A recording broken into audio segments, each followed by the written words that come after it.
কোথাও ভারী বৃষ্টি, কোথাও আবার ঘাটতি। আর এর জেরে উত্তরবঙ্গের কোথাও ফুসছে নদী, কোথাও বৃষ্টির অভাবে চাষের কাজের সমস্যা।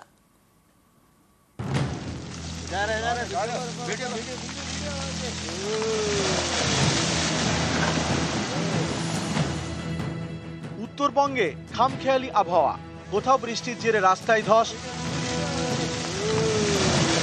কোথাও জলের তোড়ে ভাসলো গাড়ি, কোথাও আবার বৃষ্টির দেখা নেই। এর জেরে চাষের কাজে সমস্যা।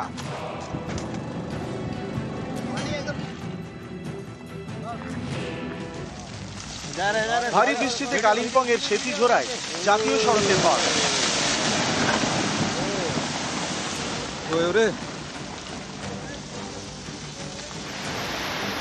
আলিপুরদুয়ারের নানা এলাকায় ভারী বৃষ্টি, ডিমা নদী, নোনাই নদীতে বেড়েছে জল।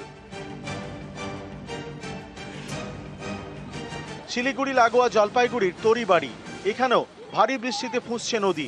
গুলমা নদীর জল বেড়ে বিপত্তি, ভাসলো গাড়ি। জলপাইগুড়িতে ফুঁসছে তিস্তা। জলপাইগুড়ির মাটিয়ালিতে অন্য ছবি, যে পরিমাণ বৃষ্টি হওয়ার কথা তা হয়নি। বৃষ্টির ঘাটতিতে মাটিয়ালির বিধাননগরে চাষের কাজে সমস্যা। এখানকার শেষ নালাও সংস্কার হয়নি। স্থানীয়দের অভিযোগ, কেন্দ্র টাকা না দেওয়ায় 100 দিনের কাজ বন্ধ। শেষমেশ সেচ নালা সংস্কারের হাত লাগিয়েছেন তারাই। বিনা পয়সায় করতেছে, কারণ যখন তো সরকার আমাদেরকে, বিজেপি সরকার যখন তো 100 দিনকার কাম বন্ধ করছে, আচ্ছা এখন তো কোথা থেকে আমরা বাবা মাকে নিজে করতে হচ্ছে। এখন আমার গ্রামের লোক, আমরা যদি এই কাজটা করতে না পারি, আমাদের তাহলে জমি জায়গা ঘাটতে পারবো না। নিউজ 18 বাংলা। ফের বন্ধ বাংলা সিকিম লাইফলাইন। টানা বৃষ্টিতে ধসে বিপর্যয়। সেবক থেকে চিত্রের মাঝে একাধিক জায়গায় ধস। বাংলা সিকিম লাইফলাইন বন্ধের নির্দেশ NHIDCL এর। আজ রাত 8টা থেকে বুধবার সন্ধ্যে 6টা পর্যন্ত বন্ধ থাকবে 10 নম্বর জাতীয় সড়ক। সংস্কারের জন্য 3 দিন বন্ধ বাংলা সিকিম লাইফলাইন। বিকল্প পথে শিলিগুড়ি থেকে গ্যাংটক এবং বিকল্প রুটে শুধুমাত্র ছোট গাড়ি চলবে। ভারী যানবাহন চলাচলে নিষেধাজ্ঞা জারি।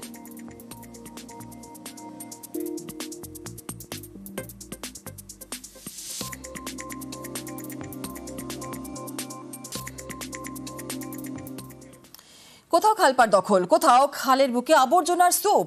আর এর জেরে খালে দিয়ে জল বেরোয় না। ভারী বৃষ্টি হলেই এলাকায় জল জমে যায়।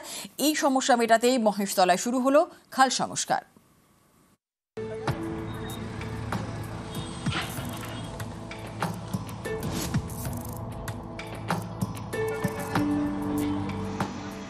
খালের বুক থেকে তোলা হচ্ছে আবর্জনা।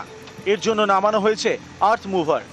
দক্ষিণ 24 পরগনার মহেশতলা পুরসভা, এই এলাকা দিয়ে বয়ে গিয়েছে খাল। এলাকার জল নিকাশির বড় ভরসা। 20 এবং 25 নম্বর ওয়ার্ডের মধ্যে এমন একটি খালের দুপাশ দখল হয়ে গিয়েছে। কোথাও তৈরি হয়েছে বাড়ি, কোথাও আবার দোকান। খালের বুকে জমেছে জঞ্জাল। অভিযোগ, এর জেরে ভারী বৃষ্টি হলে জল বেরোয় না, তখন একাধিক ওয়ার্ডে জলযন্ত্রণা। এই সমস্যা মেটাতে উদ্যোগ নেয় মহেশতলা পুরসভা। সেই মতো শুরু খাল সংস্কার। তোলা হচ্ছে জঞ্জাল, যাতে এলাকায় বৃষ্টির জমা জল বেরিয়ে যায়। 7টা খালের মুখেই আমাদের এসটিপির কাজ চলছে। এবার সেখানে জলটাকে কিছু জায়গায় ডাইভারশন করা হয়েছিল, সেই সমস্ত কাজকে আমরা বন্ধ করেছি। জল জমেছিল, জলগুলো যাচ্ছিল না, আমরা সেই খালের মুখগুলোকে সব ক্লিয়ার করেছি। বহু সংখ্যক কলা গাছ কাটা পেয়েছি এবং সেই কলা গাছগুলো একদম বড় বড় কলা গাছ, গোটা গোটা কলা গাছ মানুষ খালের মধ্যে ফেলে রেখেছিল। কেউ বা কারা এটা করেছে, আমরা সেটা থানায় অবজেকশন করবো। খুবই উপকার হয়েছে আমাদের খালটা পরিষ্কার হতে, মশা মাছির এটা কমেছে। এবার আমরা এই খালের পাশে থাকি, আমাদেরকেই তো কষ্টটা সহ্য করতে হয়। খুব কষ্ট হয়েছিল। আমরা কেন হবো, এই এলাকার ওয়ার্ডের সব লোকেরাই ছিল, মানে জলমগ্ন হয়েছিল। এখন কেমন লাগছে? এখন ভালো লাগছে। মহেশতলা থেকে সমীর মণ্ডল, নিউজ 18 বাংলা।